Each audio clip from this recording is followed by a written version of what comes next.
afternoon and welcome to another edition of the Daily Deuce. This one previewing or wrapping up our preview rather of the NFC East. I'm Gary Graves from just outside Louisville, Kentucky, and in Maryland, my good friend, esteemed colleague, wonderful coach, John Webster. How are you doing? I was trying As to find always, another adjective to describe you, man. as always, you're way too kind, Gary. Greatly appreciate it. Hope everybody's doing well out here. John Pitt, how are you doing? Hey man, we got football tonight. It starts tonight and doing great. Oh man, it's a wonderful day in the neighborhood. It's a really wonderful day in the neighborhood when football starts. And I hope to catch some of it when I'm finished with my game tonight. I got Louisville Murray State. Yeah, everybody is going to be watching that one too. Anyway, we come to the end of our NFL or NFC East previews. Let's see. We've had Richard Miles talking about the Washington football team. We've had Dante Webster talking about the Dallas Cowboys and Jesse talking about the Philadelphia Eagles. And now it's our turn to go over the New York Football Giants, a team that we follow them twice a year only because, they play the Washington football team and the Dallas football team, for the respective fans here. I'm just going to say it like this. The New York Giants, I think, are probably going to be the most interesting team to watch in the NFC East. And before we went on the air, I described to John as the Giants as probably the biggest enigma, a team that could be better than last year's playoff team, but also be that type of team that could finish in the second division just because of how that division stacks up. I think it's probably the best division in football. And the Giants, they could be just like Washington last year, have a winning record, and finish out of the playoffs. You said a mouthful, Gary. I think the Giants had a very good season last year. I think they surprised a lot of people. I think this season they're going to have more challenges. They signed Daniel Jones to an extension, was it 4 years, $160 million contract, and yet you still don't have Saquon Barkley signed, if I'm not mistaken. Am I right on that? Right. Yeah. I mean, he signed a $10 million franchise tag. Didn't get the bag that he was hoping to get. He's got the franchise tag. I don't know how much that's gonna. Well, I don't know if having a better season than last year to earn a contract is going to help him throw that in because the guy runs for 1,300 yards last year. Probably had like his best season. I forgot how many touchdowns. I want to say it was like maybe 20, was it 26 touchdowns? I don't Something know, but like that. he led the team in touchdowns, definitely. Yeah. But the thing is with the way that the market is in the NFL now, and the attention shifting away from the running back, that he might not get that kind of money. Whatever he was hoping to get, it's going elsewhere. It's going toward receivers. I'm sorry. What am I thinking about? 26 touchdowns, 10 touchdowns. He had 10, but he still led the team in touchdowns. Yeah. But again, through no fault of his own, the market has changed, and he might be left having to take whatever he can get, or maybe being tagged again. And that part might be unfortunate for him. I don't know if that really, I want to say it's going to motivate him. But I also think it's just because of his status, he might be kind of ticked off. There's another word I like to use, but this is a family show. It could be really a blessing for him in terms of just getting him to that elite level as a running back. What do you think? Well, I think Saquon Barkley is part of this new dynamic. It seems the NFL does not want to pay running backs now. And I guess that's a whole nother topic for another day. I mean, the running back in was it Oakland? I'm sorry, I call him Oakland still, Las Vegas. Jacobs, I think that in that Jacobs there, and with the Raiders, they didn't want to pay him. So I think there's a belief now that you can get running backs later in the draft. In my opinion, that was started many years ago by Mike Shanahan when he was with the Denver Broncos. Terrell Davis for one, and he had a couple others after Terrell Davis who were very good running backs, but he drafted them late. I think what the Giants are doing, I don't know if they have an intent on signing Saquon Barkley to a long-term deal. I don't know if they're going to bring him back next year. I think that would be a mistake. I'm not sure giving the money to Daniel Jones is the right thing either. He had a very good year. Brian Dable, offensive mind, did a great job in Buffalo and did a great job last year, his first year as coach of the Giants. So I'm just not sure that I'm giving Daniel Jones all that money. They are better in some areas. They shored up. I'm not sure if they got two great tackles. They picked up a missing piece in the unit by getting a center, Smith. So I think, the line's going to be good. They added a receiver there, and Darren Waller. I think they got him from where did he come from? The Raiders, Las Vegas. Yeah. So they added him. They got another wide receiver from the Colts, if I'm not mistaken, in free agency, and then they drafted another wide receiver. They're putting parts around there to make it possible for Jones to be successful. But there's also another piece to the puzzle. The schedule they have this year is a lot more difficult than what they had last year. I mean, you're starting at Tennessee, then you got Carolina and Dallas and Chicago, 3 games at home. That could be a deciding factor. You got 3 games at home. Carolina, Dallas, Chicago, that could make or break them. Then they go to Green Bay. Then they got Baltimore at home. That's rough. They got Jacksonville on the road. At Seattle, that's always rough to play at Seattle. Houston at home. Detroit at home. At Dallas. Go to the Commanders. I'm sorry. I'm looking at this wrong. I'm looking at last year's, but start at Detroit. I'm sorry, Gary. Start at Detroit. Then they go to Carolina. Then they got the Jets and Dallas at home. Then they got Arizona on the road. Arizona, where we already know what kind of team they are. At San Francisco, that's a rough one. Seattle at home, that's rough. At Miami's rough. At Buffalo's rough. Washington is going to be rough. The Jets is going to be rough. At Las Vegas, at Dallas, at Washington. 3 games in a row on the road. Again, make or break you right there. Those are tough ones. New England, Green Bay, at New Orleans, at Philly. The Rams are going to be really struggling this year and ended at home against Philadelphia.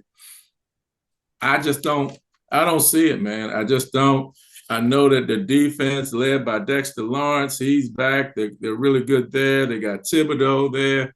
But I just think the schedule this year is going to be so much more difficult than what they had last year. And I think the schedule is going to give them problems. Yeah, I'd have to agree with you. The thing about Daniel Jones, going back to your earlier point, I had questions about the money that they were giving him, but in retrospect, I think it was something that they felt like they had to do. Looking at their record last year, looking at how bonded, to Jones and wanting to keep that continuity, I think it was something that they really had to do, and look a few years down the road. And in a sense, you can wonder why they spent that money on Jones as opposed to Saquon Barkley. But again, because of the market that favors quarterbacks, wideouts, now linemen are getting that kind of money. I mean, you look at what Bosa collected from the 49ers this week. That I think they saw the value in his position and what he means to that team. I mean, he really is kind of the engine, emotionally and as well as physically, for that offense. And as you said, they went out and got Waller from the Raiders. They've got a good receiver core already around him, so he has depth. The thing now, in terms of the schedule, they got to prove it right away Sunday night against Dallas, a team that's beaten them something like 11 out of 12 times, I know they won at least the last four against them, and there's no room, there's no place for them to hide this year. That's probably the best way to describe it. They've got to prove it in many ways against that schedule. There are no gimmies, and I think if they're going to make any kind of move in the NFC East, they're going to have to do it right away against the team that they'll probably have to leapfrog just to challenge Philly. Well, usually and every year it seems like we get Dallas and the Giants to start the season. And I think this will be the same result, Dallas beating the Giants. I don't see it any differently. And that starts them on their downward trend. So we'll save that part for last, Gary, what we think as far as the placement of these teams. And forgive me again, I made a mistake in my talking. I started off with Detroit, Carolina, and the Jets. Those are preseason games, folks. So I looked at that wrong. Please forgive me. Gary, thanks for catching that for me. They start with Dallas and they go to Arizona the next week and then to San Francisco on a Thursday night. So we'll see what happens. Yeah. One player, and I guess if they can get Wan'Dale Robinson back healthy, I think he's on the mend. If they can get him back, he adds another dimension to them as a receiver and as a kick returner. Again, offense I think is really going to kind of drive the train for the Giants this year. Their defense I feel like is solid. They've got to really show it against Dallas. I mean, they've got to stop Dallas's receivers. They've got to get in Dak Prescott's face, disrupt him a little bit. Obviously they've got to shut down the ground game. But I see this as a team where offense is probably going to have to be the identity for them to have any chance in the NFC East. And if Robinson can come back and be really effective as he's expected to be, I think that gives them another dimension because he might be undersized, but he is extremely quick. I mean, just like Waller. Waller is a very, very quick receiver too. Nobody really talks about his running ability, but that guy really can turn it on. And just playing that position, that he can be the kind of guy nobody really expects. Because I'm thinking, how many tight ends do teams really cover that closely? Coming off the line. I'm a big believer in guys going to the tight ends, and if anybody who's a Giants fan watching this, remembers a guy named Mark Bavaro and what he did, with Phil Simms and Jeff Hostetler. Mm-hmm. Yeah, I mean, Waller can be a very important component. These receivers that they picked up, if Robinson comes back, they're quick, but they're on the small side. So Waller's a big target for Jones. I think Jones is going to really enjoy passing the ball to Waller. The other ones, the Robinson, if he comes back, and they picked up via free agency, Paris Campbell. So we'll see how that works out. We'll see. Campbell's about 6 foot tall. And the other one they picked up as a rookie, Jalen Hyatt, 6 foot and 180 pounds. So have to see how this is going to work out for him. I'm not too optimistic for the Giants, Gary, to be honest with you. I think they may take a step back this year. Yeah. The thing about the Giants, and this was something that we talked about before, that they could be equal or surpass last year's record and still finish out of the playoffs. That's the way that division, I think, stacks up. Of course, that's also putting a whole lot on Washington to live up to some of our expectations. But to hear your boy Richard Miles, tell it last time that I mean, he feels like they've got Super Bowl in them. Am I correct? Was that what he was saying at sober, right? Yeah, we'll see. But you bring it around to a good point here. We need to talk about everybody's predicted standings. Gary, What do you got for the standings? Who you got coming in fourth first? Who you got fourth? Wow. Okay. I'm gonna start from the bottom up. I'm gonna say New York Giants at 9-8. Washington Commanders at 10-7. Dallas Cowboys at 11-6, and Philadelphia at 13-4. You've got it on the record. All right, so let's look at some of these other things they got. Let's look at Jesse Clay, who gave us the analysis, the great analysis of the Philadelphia Eagles. Jesse has the Philadelphia Eagles coming number 1. He has the Cowboys at number 2. Mm-hmm. He has the New York Giants at 3rd and the Washington Commanders 4th.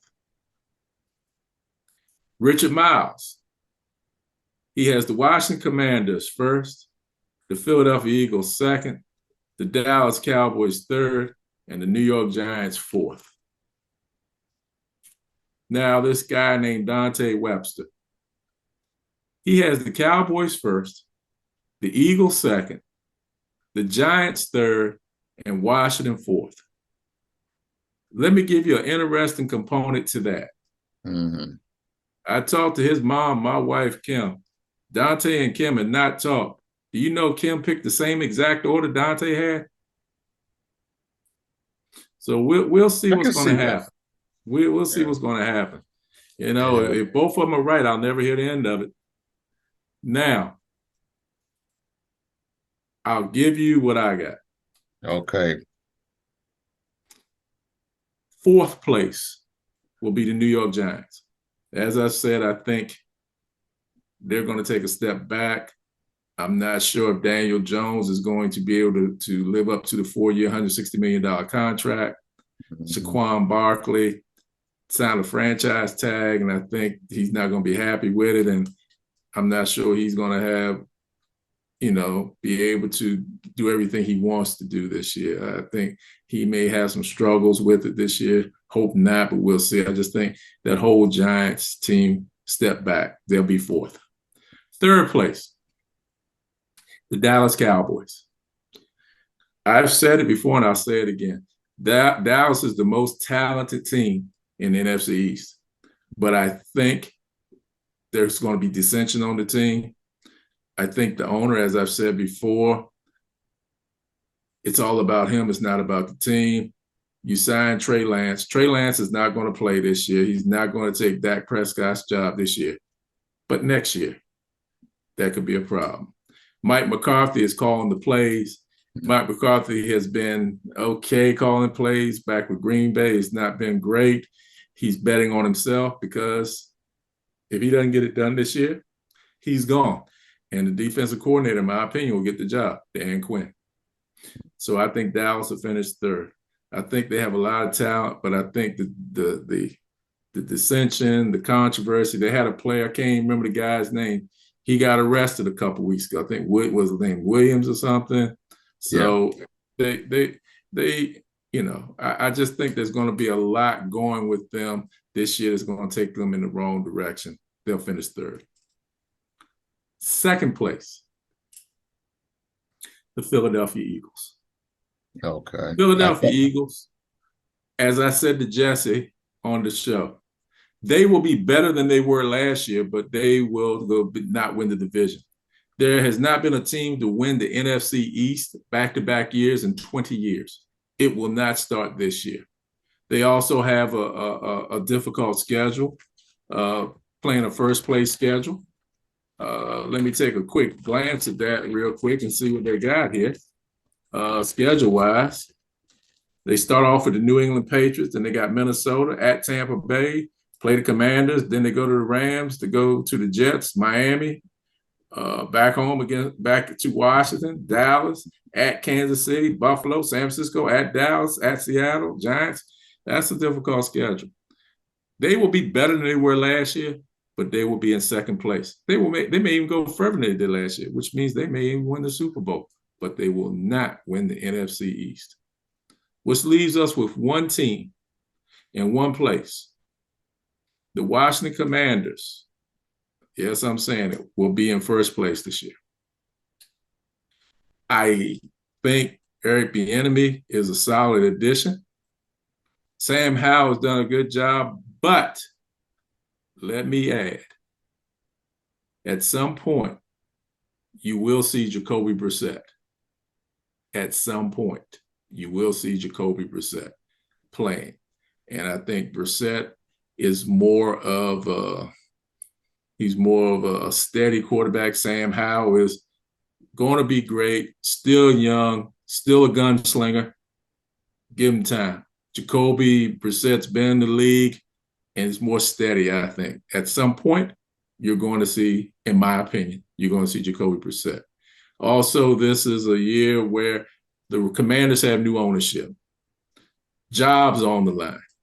Ron Rivera has been trying to turn this thing around for 4 years. They've been there 4 years, Gary.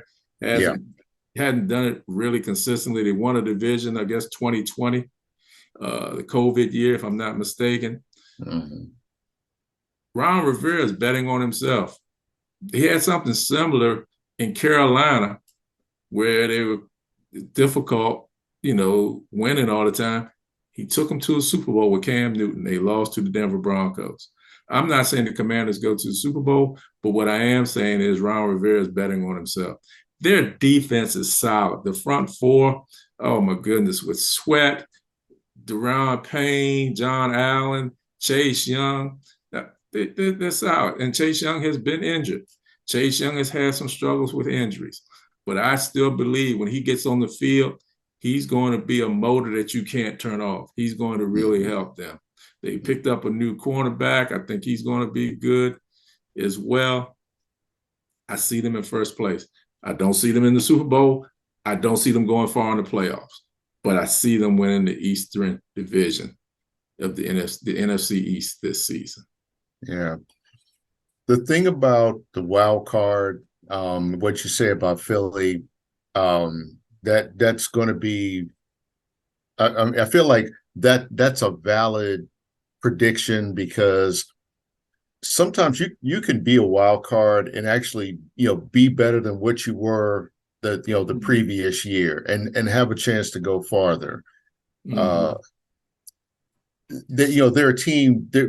They're not going to sneak up anybody as if they really snuck up on anybody last year, because I think everybody expected them to be good. Nobody, I think only in Philly did they really expect them to be a Super Bowl contender good. Mm-hmm. Mm-hmm. But again, with that schedule and with people trying to gear up to stop Jalen Hurts, that they're going to take a couple more losses than last year. Maybe not according to my prediction at 13-4, but yeah, I think it's going to be one of those things where if they do take a couple more losses, maybe finish 11-6 or something and finish second, that they still might be better suited for the long haul. Here's something that I'm going to throw out there, and this is what I feel about the NFC East. I think even with the orders that we came up with, I do see a potential in the NFC for all four to qualify for the playoffs. I mean, we came close to it last year. Yeah. And I let that one kind of hang out there for a minute to let you kind of marinate for a second. But I could see a scenario where all four teams, make history by making the playoffs. That's just how strong that division is.